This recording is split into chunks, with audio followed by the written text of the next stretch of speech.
Hello 11th class. देखो बच्चों, इस क्वेश्चन में हमें क्या दे रखा है, एक सर्कुलर लूप दे रखा है, ठीक है। और इस सर्कुलर लूप को हम वर्टिकली, जो इसका वर्टिकल डायमीटर है उसके अराउंड हम इसको रोटेट करा रहे हैं, ठीक है। देखो पहले क्वेश्चन को समझना, पहले तभी आपको इसका सॉल्यूशन समझ में आएगा। ये मैं फिर बता रहा हूं, ये हमें एक सर्कुलर लूप दे रखा है। सर्कुलर लूप ऐसे है, ठीक है। और आप इसको, जैसे ये डायमीटर है मान लीजिए, तो आप इसको ऐसे रोटेट करा रहे हो, ठीक है। अगर सर्कुलर लूप हमने ऐसे रखा है तो हम इसको ऐसे रोटेट करा रहे हैं, ठीक है। देखो बच्चों, क्वेश्चन बहुत सही ढंग से समझ में आना चाहिए 3 डायमेंशन में, तभी आपको उसके सॉल्यूशन समझ में आएंगे, नहीं तो प्रॉब्लम रहेगी, ठीक है। अब देखो, यहां पे एक पोजीशन पे बीड रखी हुई है, ठीक है। और हमें ये प्रूव करना है कि ये बीड इस लोअर मोस्ट पोजीशन पे आ जाएगी अगर एंगुलर फ्रीक्वेंसी लेस देन और equal to under root g upon r हो जाएगा। R is radius of this circular loop, ठीक है बच्चों, क्लियर है। यानी अगर ओमेगा की वैल्यू इससे ज्यादा होगी तभी ये यहां पे रहेगा, नहीं तो ये नहीं रहेगा, ठीक है। और हमें ये थीटा भी बताना है, ठीक है। यानी ये जो बीड है, ये जो सेंटर से और जो ये डायमीटर है, इसके बीच का जो एंगल है ये थीटा, ये भी बताना है। तो हमने इसके सेंटर को ओ बोल दिया है, ठीक है बच्चों। क्वेश्चन समझ में आना चाहिए। इसके 2 पार्ट हैं, पहला पार्ट तो ये है, ठीक है। तो आप इसको प्रूव करते हैं। अब देखो, हम इस सर्कुलर लूप को ऐसे रोटेट कर रहे हैं, यानी जो यहाँ पे बीड है ये एक सर्कल में रोटेट करेगी बच्चों, एक सर्कल में रोटेट करेगी। देखो ये एक सर्कल में यहाँ पे रोटेट करेगी ऐसे, ठीक है। एक सर्कल में जब आप इसको घुमाओगे ना तो एक सर्कल में रोटेट करेगी, क्लियर है। और उस सर्कल का सेंटर यहीं पे होगा, क्लियर है। और उस सर्कल का रेडियस ये होगा। अगर हम इसका नाम दे देते हैं ए और इधर नाम दे देते हैं एम, तो एम ए उस सर्कल का रेडियस होगा। ये एंगल 90 का होगा, ठीक है। ओ ए की वैल्यू हमारे पास है आर, तो हम इसकी वैल्यू एम ए की वैल्यू निकाल सकते हैं अगर हम इसको स्मॉल आर बोलें तो। Let m a equal to small r, ठीक है। एम ए को हमने स्मॉल आर से डिनोट किया है, and o a equal to capital r, ठीक है। अब हम ट्रायंगल ओ एम ए में साइन थीटा ले रहे हैं, ठीक है। In triangle O M A में हम साइन थीटा ले रहे हैं, ठीक है। ये सब 10th का है, आपको आता होगा ये 11th क्लास। तो साइन थीटा क्या हो जाएगा हमारे पास, M A upon O A, M A upon O A. M A की वैल्यू है आर, ओ ए की वैल्यू है कैपिटल आर। यहां से हमारे पास स्मॉल रेडियस की वैल्यू आ गई कैपिटल आर साइन थीटा, ठीक है, क्लियर है।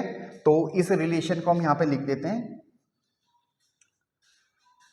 यहां पे लिख देते हैं स्मॉल आर की वैल्यू आ गई कैपिटल आर साइन थीटा, ठीक है बच्चों। अब देखो बच्चों, ये जो बीड है ये सर्कल में घूम रही है, ठीक है।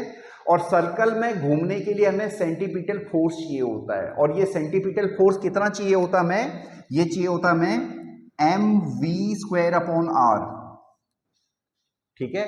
या हम इसको चेंज कर सकते हैं। देखो हमें मालूम है वेलोसिटी इक्वल टू होती है आर ओमेगा, तो आप इसको चेंज कर सकते हो एम आर ओमेगा का होल स्क्वायर अपॉन आर, यानी m are omega square. M are omega square का सेंटीपिटल फोर्स हमें चाहिए होता है, ठीक है, अगर पार्टिकल सर्कल में घूम रहा है विद एंगुलर फ्रीक्वेंसी ओमेगा, ठीक है बच्चों, या with linear velocity v, clear है। अब ये सेंटीपिटल फोर्स कोई ना कोई प्रोवाइड कराएगा हमें, क्लियर है, ठीक है। अब देखो यहां पे देखो, जो ये बॉब है, ठीक है, या बीड है, इसका जो मास है वो क्या है m, तो यहां पे जो फोर्स होगा mg, mg तो नीचे काम करेगा, ठीक है। और जो नॉर्मल फोर्स होगा वो इधर को काम करेगा। ये this is our normal reaction, n बोल दिया हमने इसको नॉर्मल रिएक्शन को, ठीक है। अब इस नॉर्मल रिएक्शन को हम दो भागों में तोड़ेंगे, क्लियर है। एक तोड़ेंगे हम इधर की साइड, पहले एक इधर की साइड, देखो ये और ये पैरेलल होगा तो ये तो थीटा हो जाएगा, तो ये हो जाएगा एन कॉस थीटा और ये हो जाएगा एन साइन थीटा, ठीक है। अब क्योंकि ये बीड अपनी ही जगह पे है तो ये बीड क्या है, बैलेंस है यहाँ पे, ठीक है। इस पे सारे फोर्सेस क्या हो रहे हैं, इसको बैलेंस कर रहे हैं यहाँ पे, तो ये बीड कहीं पे हिलेगी नहीं। अब आप इक्विलिब्रियम लीजिएगा, ठीक है। एक बार इनको रब कर देता हूं। अब देखो बच्चों, अब हमारा ये बीड है, ये क्या है, इक्विलिब्रियम में है, ठीक है। तो हमने लिया mg equal to n cos theta, क्योंकि ये देखो कहीं मूव वर्टिकली तो मूव कर नहीं रहा है ना ये ऐसे, तो इसलिए mg equal to n cos theta, और सर्कल में मूव कर रहा है, और सर्कल में मूव करने के लिए सेंटीमीटर फोर्स कितनी चाहिए, एम आर ओमेगा स्क्वायर, क्योंकि एंगुलर वेलोसिटी दे रखी है हमें इसको कि ये एंगुलर वेलोसिटी ओमेगा से रोटेट कर रहा है, ठीक है, क्लियर है। और ये सेंटीमीटर फोर्स कौन प्रोवाइड कर रहा है यहाँ पे, ये वाला एन साइन थीटा, तो यहां पे लिख दिया हमने एन साइन थीटा, ठीक है बच्चों। अब देखो बच्चों, अब यहां इस इक्वेशन में आर की वैल्यू डाल देते हैं, ठीक है। इस इक्वेशन का नाम देते थे इक्वेशन 1 और ये इक्वेशन 2, ठीक है। हम स्मॉल आर की value capital R sine theta यहां पे सब्स्टिट्यूट कर रहे हैं, तो ये बन जाएगा हमारे पास M R sine theta into omega square equal to N sine theta, ठीक है। अब साइन थीटा से साइन थीटा कट जाएगा और हमारे पास आ जाएगा M are omega square equal to N, यानी नॉर्मल रिएक्शन की वैल्यू हमारे पास आ गई है। अब इसी नॉर्मल रिएक्शन को हम इक्वेशन 1 में सब्स्टिट्यूट कर देंगे, एम जी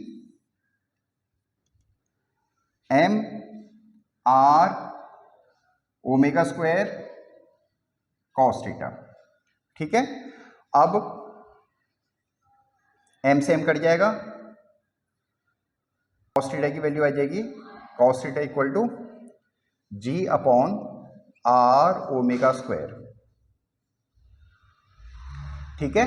तो हमारे पास जो कॉस थीटा है उसकी वैल्यू आ चुकी है, कॉस थीटा इक्वल टू है जी अपॉन आर ओमेगा स्क्वायर, ठीक है बच्चों, क्लियर है।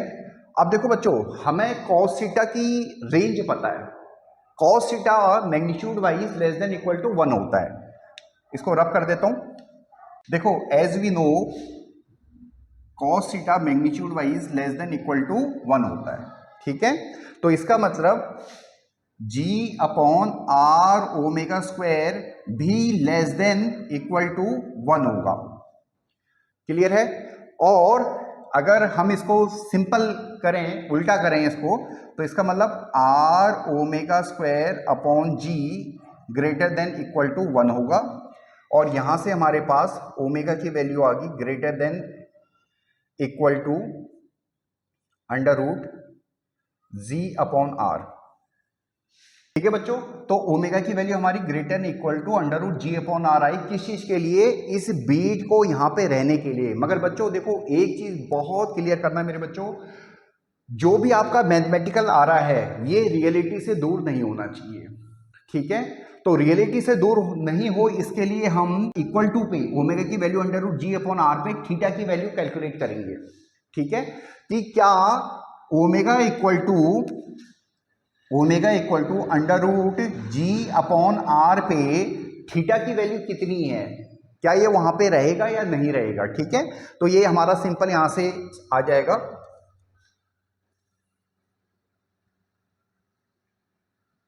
Cos theta g upon r और ओमेगा स्क्वायर की वैल्यू आ जाएगी जी अपॉन आर, यानी ये हमारे पास 1 आ गया, यानी थीटा की वैल्यू 0 डिग्री आ गई, यानी ये ओमेगा की value under root g upon r पे ये थीटा 0 डिग्री हो जाएगा, यानी ये लोअर मोस्ट पोजीशन पे आ जाएगा, ठीक है। तो अब हमें अपनी कंडीशन को चेंज करना होगा कि ओमेगा की वैल्यू ग्रेटर देन √g/r के लिए ये बीड इस पोजीशन पे रहेगी। क्लियर है? देखो ये आपको बहुत क्लियर होना चाहिए, मैथमेटिकली जो भी आंसर आ रहा है वो प्रैक्टिकली भी आपका मैच करना चाहिए। ठीक है, तो हमारी ये कंडीशन आ चुकी है कि ओमेगा की वैल्यू ग्रेटर देन √g/r के लिए ये ऑब्जेक्ट इस पोजीशन पे रहेगा, और बाकी फ्रीक्वेंसी के लिए यानी इस फ्रीक्वेंसी के लिए, ठीक है, ओमेगा की value less than equal to √g/r के लिए ये लोअर मोस्ट पोजीशन पे आ जाएगा, यानी ये अपनी पोजीशन को मेंटेन नहीं कर पाएगा। ठीक है बच्चों, लोअर मोस्ट पोजीशन पे आ जाएगा। इक्वल टू के लिए हमने वेरीफाई कर लिया है, और लेस देन के लिए तो वो अपने लोअर मोस्ट पोजीशन पे आ जाएगा। क्लियर है? अब इस क्वेश्चन का दूसरा पार्ट है कि ओमेगा इक्वल टू √2g/r पे ये एंगल थीटा कितना है। ठीक है, तो ये पार्ट बड़ा आसान है, आप सिंपल सब्स्टिट्यूट कर दो। cos theta equal to g/R, omega square की वैल्यू यहां से आ जाएगी 2g/r यानी 1/2। ठीक है, यानी cos थीटा की वैल्यू कितनी आई 1/2, यानी थीटा की वैल्यू कितनी आई 60 डिग्री। ठीक है, तो इस एंगुलर फ्रीक्वेंसी के लिए हमारे पास जो एंगल आया, ये थीटा आया, वो 60 डिग्री आया। ठीक है बच्चों, तो होप सो आपको समझ में आया होगा। अगर कोई प्रॉब्लम हो तो आप कमेंट कर सकते हो। मैं एक बार अगर इसको ब्रीफ करूं बच्चों, तो हमने क्या किया, देखो बच्चों, पहले क्वेश्चन को 3 डायमेंशन में एनालाइज करना बहुत जरूरी है। ठीक है, तो ये एक वर्टिकल सर्कल है, ऐसे वर्टिकल सर्कल है, और इसको ऐसे घुमाया गया है। ठीक है, ऐसे घुमाया गया है, तो ये जो बीड है ये इस सर्कल में घूमेगा, और सर्कल में घूमने के लिए हमें एक सेंटीमीटर फोर्स चाहिए होता है, mv²/r बोल लो या फिर mr⍵² बोल लो। ठीक है, और ये सेंटीमीटर फोर्स कोई ना कोई प्रोवाइड करवाता है, तभी पार्टिकल सर्कल में मूव कर पाता है। तो यहाँ पे ये force n sin theta provide कर रहा है। सिंपल हमने इक्विलिब्रियम लगा दिया और हमने कैलकुलेशन कर दी। ठीक है बच्चों, होप सो आपको समझ में आया होगा। अगर कोई प्रॉब्लम हो तो आप कमेंट कर सकते हो। Thank you.